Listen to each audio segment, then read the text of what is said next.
ሰላም ጤና ይስጥልን ተመልካቾቻችን የአፍሪካ ሬኔሳንስ ቴሌቪዥን ዜናዎች ከዚህ በማስከተል ይቀርባሉ። በቅድሚያም አርዕስተ ዜናዎቹን እንሆ።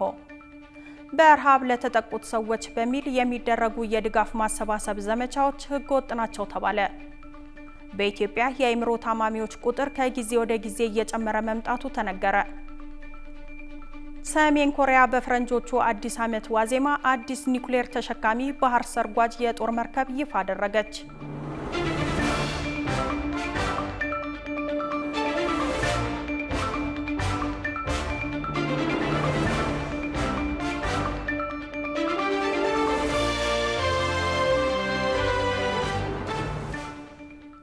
ተመልካቾቻችን በያላችሁበት የዓለም ጥግ ሰላምታችን ይድረስ። ይህ የአፍሪካ ሬኔሳንስ ቴሌቪዥን የዜና ሰዓት ነው። የተመራረጡ ዜናዎቻችንን ወደ እናንተ እናደርሳለን። አብራችሁ እንድትሆኑ የሚጋብዛችሁ ሜሮን አለልኝ ነኝ።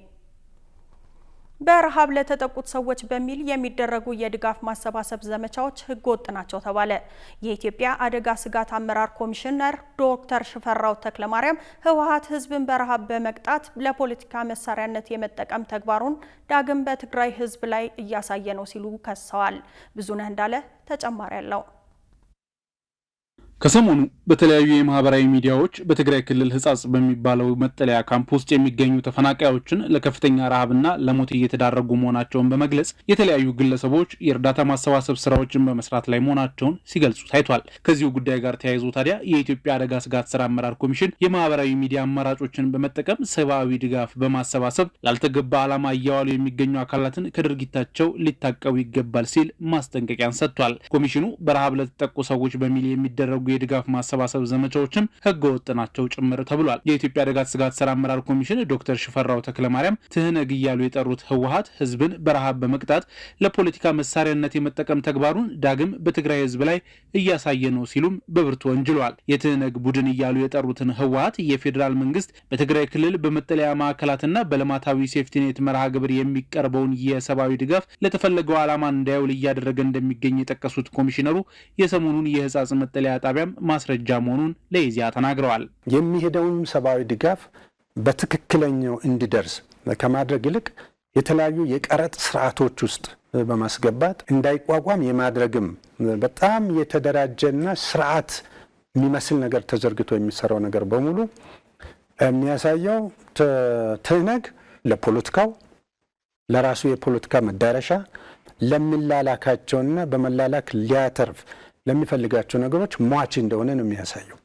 ይህ ደግሞ ዛሬ የተፈጠረ ትላንት የሚል ሳይሆን እድሜውና ታሪኩን በሙሉ ለሚመረምር ሰው በጣም ግልጽ የሆነ ነገር ነው። ህዝቡ እንዲጎዳ ሰርቶ የተጎዳውን ማህበረሰብ ደግሞ መልሶ ለማጮህ ጥቅም ላይ የሚያውልበትን ሁኔታ በተሟላ ግንዛቤ መልክ ሊያስይዝ በስርዓትም ሊታገለው የሚገባ ነው ብዬ ነው የማስበው። ህወሓት ይህንን ያደርግበታል ያሉትን ምክንያት ያስረዱት ኮሚሽነሩ እሱም በትግራይ ክልል በመጠለያ ጣቢያዎች ለሚገኙ ወገኖች የሚቀርብን ሰብአዊ ድጋፍ በመንጠቅ ድራማዊ ፕሮፓጋንዳ ማስተጋባት መሆኑንም አመልክተዋል። ዓለም አቀፉ ማህበረሰብም የፌዴራል መንግስት በግልጽ መረጃና ማስረጃ የሚልከውን ሰብአዊ ድጋፍ የት እንደገባ መጠየቅ አለበት ያሉት ሽፈራው በቡድኑ የሐሰት ፕሮፓጋንዳ መደናገር እንደሌለበትም አሳስበዋል። የፌዴራሉ መንግስት አስተማማኝ ድጋፍ እያደረገ ነው ሲሉ የሚከራከሩት ኮሚሽነሩ ሙግታቸውንም በአሃዝ አስደግፈዋል። በዚህም ትግራይ ክልል ከባለፈው ጥር 2017 ዓ.ም ጀምሮ እስከ ታህሳስ ወር 2018 ዓ.ም ድረስ 2 ሚሊዮን ኩንታል በገንዘብ ሲተመንም 32 ቢሊዮን ብር የሚገመት ሰብአዊ ድጋፍ መሰራጨቱንም አስታውቀዋል። ባለፈው ከዓመትም ሌሎችም ጊዜያት ድረስ ምንም ነገር ባልተቆራረጠና ባላነሰ መንገድ እየተዳረሰ ነው ያለው። ባለፈው ጥር 2017 ጀምሮ እስካሁን እስካለንበት ታህሳስ 2018 ድረስ ወደ 2 ሚሊዮን ኩንታል የሚጠጋ እህል ተሰራጭቷል። የገንዘብም ጭምር ተጨምሮበት ወደ 32 ቢሊዮን ተልኮ ሲያበቃ አንድ ሁለተኛ በሴፍቲኔት ፕሮግራሞች ከ1 ሚሊዮን በላይ ህዝብ ነው ትግራይ ለሚገለገለው ይሄ ባልተገለጠበት ሁኔታ ሶስተኛው በስነ ምግብና በመሳሰሉትም በተለያዩ ተቋማት የሚሰጡ ድጋፎችም እንደ ድጋፍም እውቅና ባልተሰጠባቸው ሁኔታዎች የመግለጫዎቹ እንድምታ ምንድነው ተብሎ ከተባለ ሰብአዊነትን ታሳቢ ያደረገ ሳይሆን የፖለቲካ ፍላጎትን መነሻ ያደረገ ነው ተብሎ ነው ሊወሰድ የሚችለው። ከህጻጽ ጊዜያዊ መጠለያ ጣቢያም ይሁን ሌሎች መጠለያ ጣቢያዎች ላይ ተመሳሳይ ችግር አለ ብሎ ካለ ስለዚህ የሄደው ሰብአዊ ድጋፍ እየተደ ማለት ነው። ይሁንና ህወሓት በትግራይ ክልል ሰብአዊ ድጋፍ ተደራሽ እንዳይሆን በማስተጓጎል ድጋፉን ከችግረኛ ዜጎች በመንጠቅ ዳግም የህዝብ ጠላትነቱን እያረጋገጠ እንደሚገኝ ጠቅሰው ኮንነዋል። ህወሓት በብርቱ የወነጀሉት የኢትዮጵያ አደጋ ስጋት ስራ አመራር ኮሚሽን ሽፈራው በተናጠልም ሆነ በቡድን የሚደረጉ የድጋፍ ማሰባሰብ ዘመቻዎች የአሰራር ስርዓትን እየጣሱ ህገወጥ አካሄዶች ናቸው ሲሉም ተናግረዋል። የተለያዩ የማህበራዊ ሚዲያ አማራጮችን በመጠቀም ሰብአዊ ድጋፍ በማሰባሰብ ላልተገባ ዓላማ እየዋሉ የሚገኙ አካላትም ከድርጊታቸው ሊታቀቡ እንደሚገባ አሳስበዋል። የትግራይ ክልል ጊዜያዊ አስተዳደር በበኩሉ ለአደጋ ስራ አመራር ኮሚሽን በላከው የመልስ ደብዳቤ በክልሉ ተፈናቃዮች ስላሉበት ሁኔታ ደግሞ ደጋግሞ ማሳወቁን አመላክቷል። ክልሉ ያለውን ሰብአዊ ቀውስና የእርዳታ ፍላጎት በተመለከተ በምክትል ጠቅላይ ሚኒስትር ሰብሳቢነት የሁሉም ክልሎች ፕሬዝዳንቶችና አደጋ ስጋት ስራ አመራር ኮሚሽነሮች በተገኙበት በየጊዜው በሚካሄደው የአደጋ ስጋት ስራ አመራር ምክር ቤት ላይ አሳሳቢነቱን እየገለጸ መምጣቱንና ከፌዴራል ለድጋፍና ክትትል ወደ ክልሉ በየጊዜው የሚመጡ ቡድኖችም በአካል ተገኝተው እያዩትና እየተረዱት እየቆዩት ነው ብሏል። ጊዜያዊ አስተዳደሩ በክልሉ ተደርጓል ባለው ጥናት ከ2 ሚሊዮን በላይ እርዳታ የሚያስፈልገው ህዝብ መኖሩንም ገልጿል። በኢትዮጵያ የአእምሮ ታማሚዎች ቁጥር ከጊዜ ወደ ጊዜ እየጨመረ መምጣቱ ተነገረ። በመላ ሀገሪቱ ከ35 ሚሊዮን በላይ ህዝብ ከቀላል እስከ ከባድ የአእምሮ ህመም እንዳለበት ባለሙያዎች ጥናት ጠቅሰው ይናገራሉ። ተጨማሪ ያለን በዓለማችን ከልብ በሽታ በመቀጠል የአእምሮ ህመም 25 በመቶ የሚሆነውን ሰው እንደሚያጠቃ ጥናቶች ያመለክታሉ። ይህም አሁን ካለው ኢትዮጵያ ህዝብ ቁጥር አንጻር ሲታይ ከ35 ሚሊዮን በላይ ሰዎች ከአእምሮ ህመም ጋር እንደሚኖሩ ያሳያል። ይሁን እንጂ በአሳሳቢነቱ ልክ ብዙ ትኩረት እንዳልተሰጠው ባለሙያዎች ይናገራሉ። የኢትዮጵያ አእምሮ ጤናዎች ማህበር ፕሬዝዳንትና በአማኑኤል አእምሮ ስፔሻላይዝድ ሆስፒታል የምርምርና ስልጠና ክፍል ዳይሬክተር የሆኑት አቶ ዘገየ ዮሐንስ የህመሙ ተጠቂዎች ቁጥር ከጊዜ ወደ ጊዜ እየጨመረ መምጣቱን ተናግረዋል። ባለሙያው አክለው በአማኑኤል አእምሮ ስፔሻላይዝድ ሆስፒታል ብቻ በአመት 150 ሺህ ሰው የአእምሮ ህክምና እንደሚያደርግ ተናግረዋል። የአእምሮ ህመም የአንድን ሰው ስሜታዊ፣ ስነልቦናዊና ማህበራዊ ደህንነትን የሚነኩ የተለያዩ ሁኔታዎችን የሚያጠቃልል ሲሆን እነዚህ እክሎች የዕለት ተዕለት እንቅስቃሴ ሊያውኩ ይችላሉ። የአእምሮ ህመም መንስኤው ብዙ ቢሆንም የማህበራዊ ህይወት መመሰቃቀል፣ የኑሮ ውድነት፣ ጦርነት፣ ተፈጥሯዊ የሆነ ሰው ሰራሽ ድንገተኛ አደጋዎችና ድባቴ ውስጥ የሚከቱ የአኗኗር ሁኔታዎች ዋና ዋናዎቹ መሆናቸውን ባለሙያው አንስተዋል። ባለሙያው አክለው የአእምሮ ህመም ሲባል ከፍተኛ ደረጃ ላይ ደርሶ ራሳቸውን የሳቱትን ብቻ የሚመስላቸው ሰዎች ብዙ ናቸው ያሉ ሲሆን ሰዎች ስራቸውን እየሰሩ በትክክል እያሰቡና ከሰው ጋር እየተግባቡም ከአእምሮ ህመም ጋር ሊኖሩ እንደሚችሉ ተናግረዋል። ይህም ቀላሉ የአእምሮ ህመም ሲሆን ወደ ከፍተኛ ደረጃ ከመድረሱ በፊት ሰዎች የአእምሮ ጤና ግንዛቤ ኖሯቸው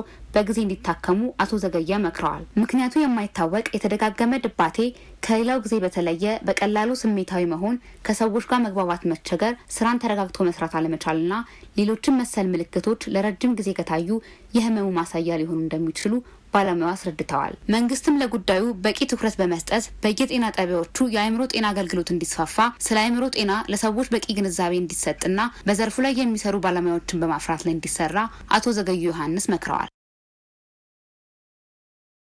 ሰሜን ኮሪያ በፈረንጆቹ አዲስ ዓመት ዋዜማ አዲስ ኒውክሌር ተሸካሚ ባህር ሰርጓጅ የጦር መርከብ ይፋ አደረገች።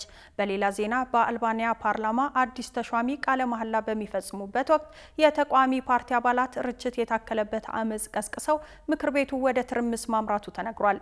የውጭ ትንታኔና ዓለም አቀፍ ጉዳዮች ዘጋቢያችን ቃል ኪዳን ይጥና ያዘጋጀውን ዮናስ ግርማ እንደሚከተለው ያቀርበዋል። ሰሜን ኮሪያ ሁሌም ለጦርነት የምትዘጋጅ ሀገር መሆኗን ፀሐይ የሞቀው ሀገር ያወቀው ብርድ የመታው እውነታ ነው የሚሉ ብዙዎች ናቸው። የሀገሪቱ መንግስት ባለስልጣናት የውጭ ጥቃት በተለይ ከዩናይትድ ስቴትስ የሚሰነዘር ጥቃት እንዳንዣበበባቸው ሁሌም በመንገር ዜጎቻቸው ነቅተው እንዲጠባበቁ ይጎተጉታሉ፣ ያሰልፋሉ።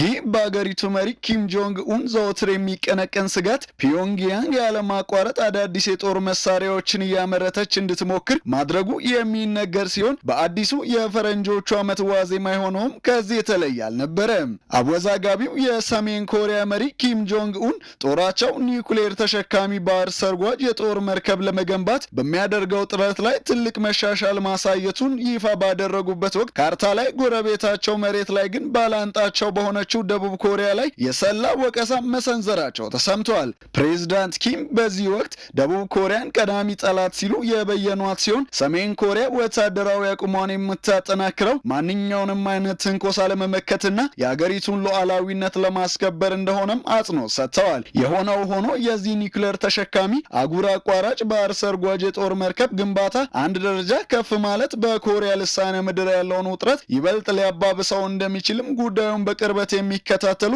የዘርፉ ተንታኞች ስጋታቸውን እየገለጹ ይገኛሉ።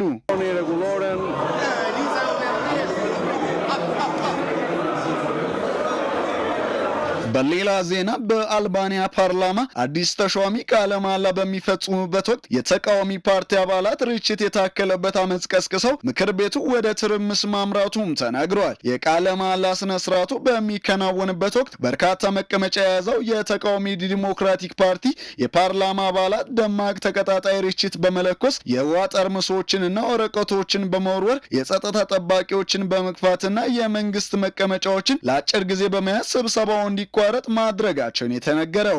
በዚህም ገዢው የሶሻሊስት ፓርቲ በድርጊቱ ውስጥ ተሳትፈዋል ተብለው የተከሰሱ 29 የፓርላማ አባላት እንዲታገዱ የጠየቀ ሲሆን የአልባንያው ጠቅላይ ሚኒስተር ኤዲ ራማ እኛ እንገነባለን እነሱ ያፈርሳሉ ሲሉ በድርጊቱ እጅግ ማዘናቸውን ገልጸዋል።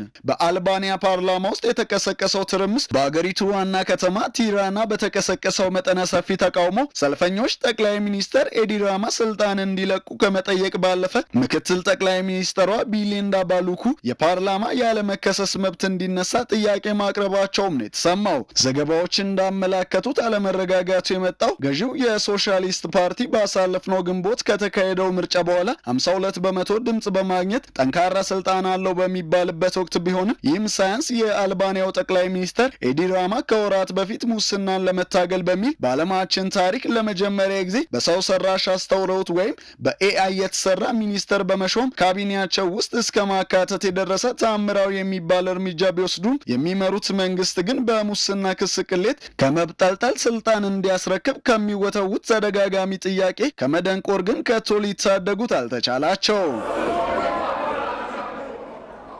ከኢትዮጵያ ያመለጠው በህገ ወጥ የሰው ዝውውር የተከሰሰው ኤርትራዊ ለኔዘርላንድ ተላልፎ መሰጠቱ ተነገረ። በኢትዮጵያ በፍርድ ሂደት ላይ ሳለ ካመለጠ በኋላ ላለፉት 5 ዓመታት በዓለም አቀፍ ደረጃ የሚፈለጉ ተጠርጣሪዎች ዝርዝር ውስጥ ገብቶ የነበረው ኤርትራዊ ለኔዘርላንድ ተላልፎ መሰጠቱ ተገልጿል። ሩሃ ግርማ ተጨማሪ አላት።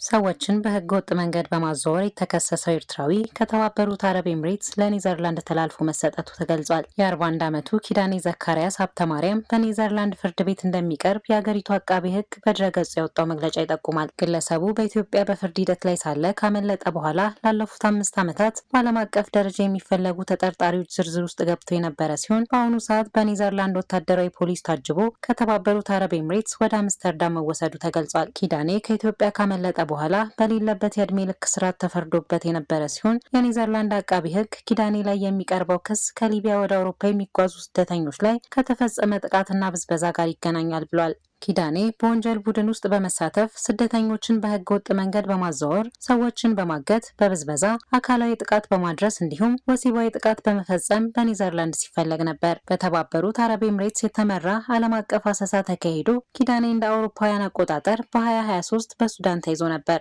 በሱዳን በቁጥጥር ስር የዋለው ኪዳኔ በኔዘርላንድ የሚፈለጉ ተጠርጣሪዎች ዝርዝር ውስጥ የነበረ ሲሆን የተባበሩት አረብ ኤምሬትስ ህገ ወጥ ገንዘብ ህጋዊ መስመር ውስጥ በማስገባት ላይ ምርመራ ሲያደርግ ኪዳኔ እንደተያዘ የአቃቤ ህግ መግለጫ ይጠቁማል። የኪዳኔ ጉዳይ ከሌላው ኤርትራዊው ተወልደ ጎይቶም ጋር የሚተሳሰር ሲሆን ጎይቶም ባለፈው ወር በኔዘርላንድ ፍርድ ቤት ቀርቦ አቃቤ ህግ በ20 ዓመት እስራት እንዲቀጣ ጠይቋል።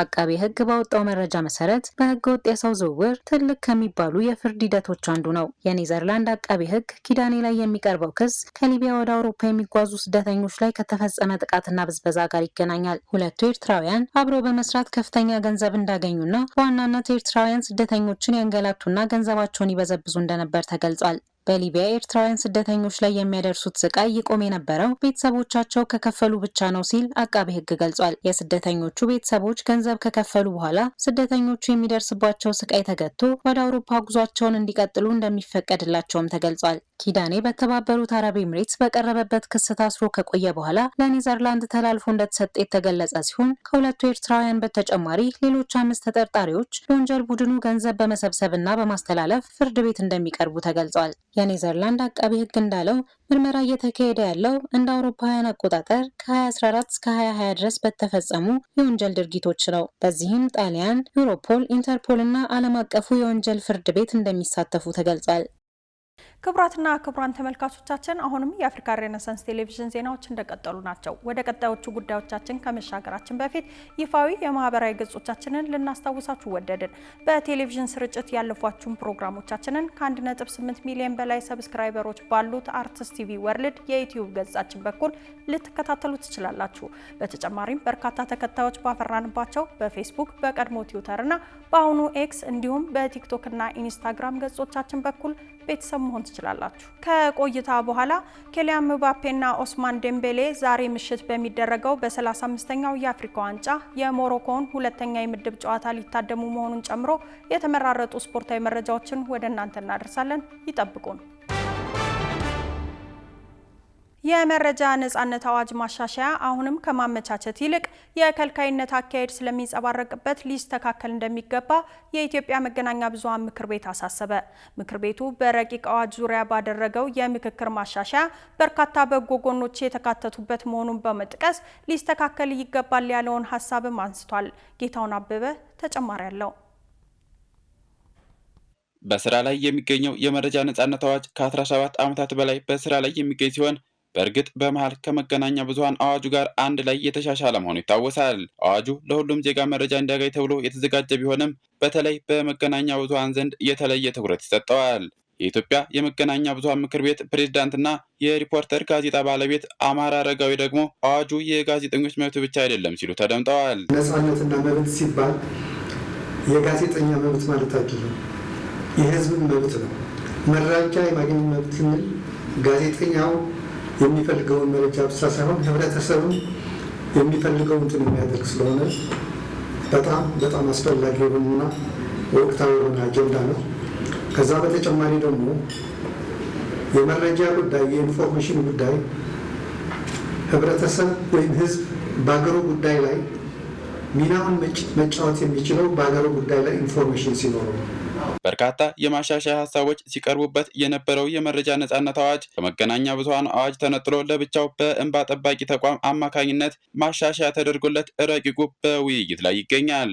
የኢትዮጵያ መገናኛ ብዙሃን ምክር ቤት ከዚህ ቀደም በዚህ ረቂቅ ዙሪያ 2 የውይይት መድረኮችን ያዘጋጀ ሲሆን 3ኛውን ደግሞ ከአባል መገናኛ ብዙሃንና ከባለሙያዎች ጋር አካሂዷል። በዚሁ ጊዜ ማሻሻያው በርካታ በጎ ጎኖች ያሉት መሆኑም የተጠቀሰ ሲሆን በእንባ ጠባቂ ተቋም ውስጥ ራሱን የቻለ የመረጃ ዘርፍ እንባ ጠባቂ አዋጁን ለማስፈጸም የሚቋቋም መሆኑ ከበጎ ጎኖቹ መካከል ተጠቅሷል። የተፈጻሚነት ወሰኑ ከመንግስት በተጨማሪ ከመንግስት በተመደበ በጀት በሚሰሩ የግሉ ዘርፍ ተቋማትም ላይ እንዲሆን መደረጉም ተገልጿል።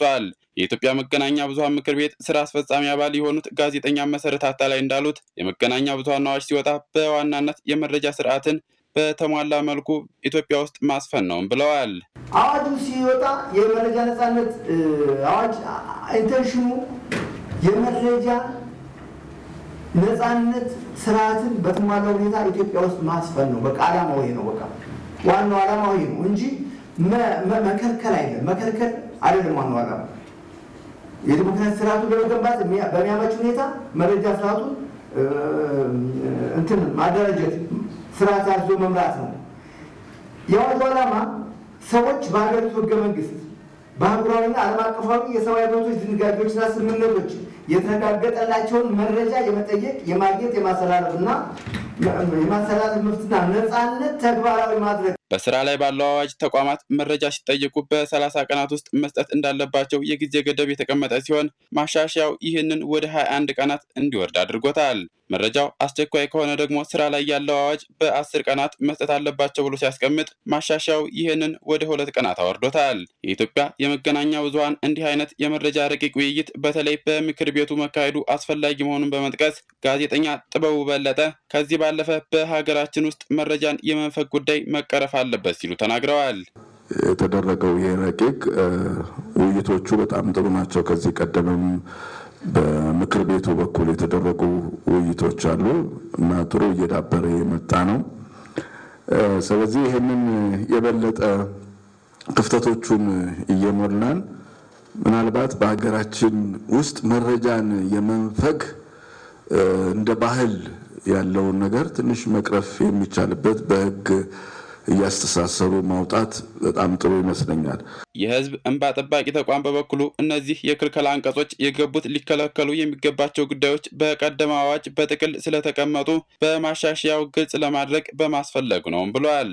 ሌላኛው በመድረኩ መነጋገሪያ የነበረው ደግሞ የህዝብ ጥቅም የሚለው ጽንሰ ሐሳብ ሲሆን በደፈናው የህዝብ ጥቅም በሚል ተቋማት መረጃ እንዳይከለከሉ የመገናኛ ብዙሃን ባለሙያዎችን ለማጥቂያም እንዳያውል በግልጽ ሊቀመጥ ይገባል የሚል ሐሳብ ተነስቷል። ይሄ የህዝብ ጥቅም የሚባለው ነገር ምን ማለት እንደሆነ ዲፋይን የተደረገ አልመሰለኝም።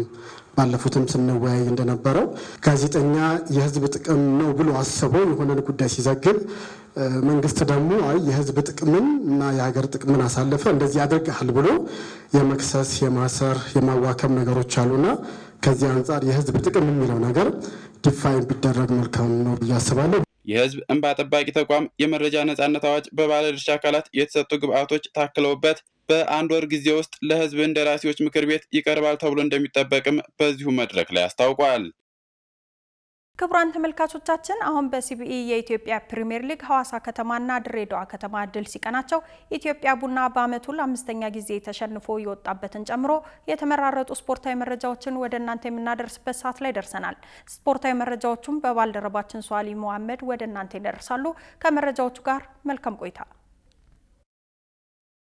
ከአፍሪካ ሬኔሳንስ ቴሌቪዥን የሰዓቱን ስፖርታዊ መረጃዎች ይዘን መጥተናል። መረጃዎቻችንን ከሀገር ውስጥ እናስቀድማለን። የኢትዮጵያ ፕሪሚየር ሊግ የ11ኛ ሳምንት ሁለተኛ ቀን ጨዋታዎች ሲደረጉ ሐዋሳ ከተማና ድሬዳዋ ከተማ ድል ሲቀናቸው ኢትዮጵያ ቡና በአመቱ ለአምስተኛ ጊዜ ተሸንፎ ወጥቷል። በሲቢኢ ኢትዮጵያ ፕሪሚየር ሊግ የ11ኛ ሳምንት የሁለተኛ ቀን ጨዋታዎች ኢትዮ ኤሌክትሪክ በአቤል ሀብታሙ ብቸኛ ግብ መረጋገጥ ሽረን ሲደሳ ድሬዳዋ ከተማም ከመመራት ተነስቶ ኢትዮጵያ ቡናን አሸንፏል። በአዲስ አበባ ስታዲየም በተደረጉ የሊጉ ጨዋታዎች የመጀመሪያ የነበረው ፍልሚያ በመጨረሻዎቹ 5 ሊግ ጨዋታዎች ሽንፈት ያልቀመሱት ሽረ መደገነቶችን ከኢትዮ ኤሌክትሪክ ያገናኘ ሲሆን ጨዋታውንም ኢትዮ ኤሌክትሪክ አቤል ሀብታሙ ተቀይሮ ከገባው ፓትሪክ ሲቦማኒ የተቀበላትን ኳስ ተጠቅሞ ከመረብ ጋር ያዋሃዳ ኳስ ኢትዮ ኤሌክትሪክን ባለድል ያደረገች ግብ ብቸኛ ግብ ሆናለች። በአዲስ አበባ የተደረገው ሌላኛው ጨዋታ በውጤት ቀውስ ውስጥ የሚገኘውን ኢትዮጵያ ቡና ከድሬዳዋ ከተማ ያገናኘ ሲሆን ለረጅም ደቂቃዎች እየመራ የነበረው ቡና ሽንፈት ቀምሷል። ቡናማዎቹና ብርቱካናማዎቹን ያገናኘው የዕለቱ ሁለተኛ መርሃ ግብር በመጀመሪያው አጋማሽ ብርቱ ፉክክርና በርካታ የግብ ሙከራዎች የተደረገበት ሲሆን በ31ኛው ደቂቃ ወከር አዳሙ ከሳጥኑ የግራ ክፍል አክርሮ በመታት ያስቆጠረ ማራኪ ግብ ብልጫ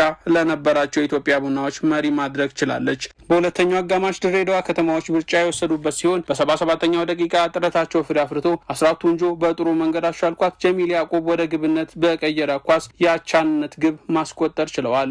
ከግቧ መቆጠር በኋላ ቡናማዎቹ ሻባ መሐመድ ከግብ ጠባቂው ጋር 1-1 ተገናኝቶ ያመከነው ኳስ አስቆጪ ሙከራ ሲሆን የቀድሞ የኢትዮጵያ ቡና ተጫዋችና ባለፈው የውድድር ዓመት እጅግ ከባድ ጉዳት ያስተናገደው መሐመድ ኑር ናስር ተቀይሮ የገባው አብዲሳ ጀማል ከመስመር ያሻገረለትን ኳስ ተጠቅሞ ያስቆጠራት ግብ ቡድኑን አሸናፊ ማድረግ ችላለች። በመጨረሻም ደቂቃዎች የአሸናፊነትን ግብ በቀድሞ ክለቡ ላይ ያስቆጠረው መሐመድ ኑር ናስር የቀድሞ ክለቡ ላይ በማስቆጠሩ ምንም አይነት የደስታ መግለጫ አለማሳየቱ የብርቱካናዎችን ልብ የነካ ስፖርታዊ ጨዋነት የታየበትም ሲሆን በሌላ በኩል በውጤቱ የተከፉት በርካታ የኢትዮጵያ ቡና ደጋፊዎች ተቃውሟቸውን ሲያሰሙ ተደምጠዋል።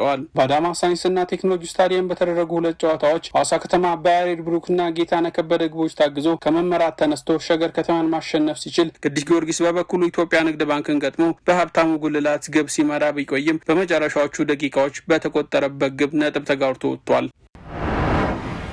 በሞሮኮ አስተናጋጅነት እየተካሄደ በሚገኘው 35ኛው የአፍሪካ ዋንጫ የምድብ ጨዋታዎች በርካታ የስታዲየም መቀመጫዎች ያለ ተመልካች ክፍት ሆነው ተስተውለዋል። በዚህም ጨዋታውን ድባብ ከፍ ለማድረግ በማሰብ አዘጋጆች ጨዋታው ከተጀመረ በኋላ ባዶ መቀመጫዎችን ለመሙላት ተመልካቾችም በነጻ ስታዲየም እንዲገቡ እያደረጉ ይገኛሉ። በምድብ 6 ካሜሩን ከጋቦን ባደረጉት ጨዋታ ከ45000 መቀመጫዎች 35200 ወንበሮች በተመልካቾች ተይዘዋል። በዚህም የሚታዩ ባዶ መቀመጫዎችን ለመሙላት የውድድሩ አዘጋጆች ከካፍ ጋር በመነጋገር ጨዋታዎች ከጀመሩ በኋላ ተመልካቾችን በነጻ እያስገቡ መሆናቸው ተሰምቷል። በአፍሪካ ዋንጫው የሞሮኮና የአልጄሪያ የምድብ ጨዋታዎች ብቻ ሙሉ ትኬት መሸጡ ታውቋል። እስካሁን በተደረገው 35ኛው የአፍሪካ ዋንጫ የመክፈቻው ጨዋታ ብዙ ተመልካቾችን ያስመለከተን ሲሆን ይህም ቁጥር 60180 ሰዎችን መቀበል መቻሉ ተገልጿል። በመቀጠል ካሜሩን ከጋቦን ያደረጉት ጨዋታ ብዙ ተመልካቾችን ያገኘ ሲሆን 35200 ሰዎች ታድመው የነበረ ሲሆን በተጨማሪ ግብጽ ከዚምባብዌ 28199 ሰዎች መታደማቸው ተነግሯል። በአጠቃላይ የምድብ የመጀመሪያ ጨዋታዎች በድምሩ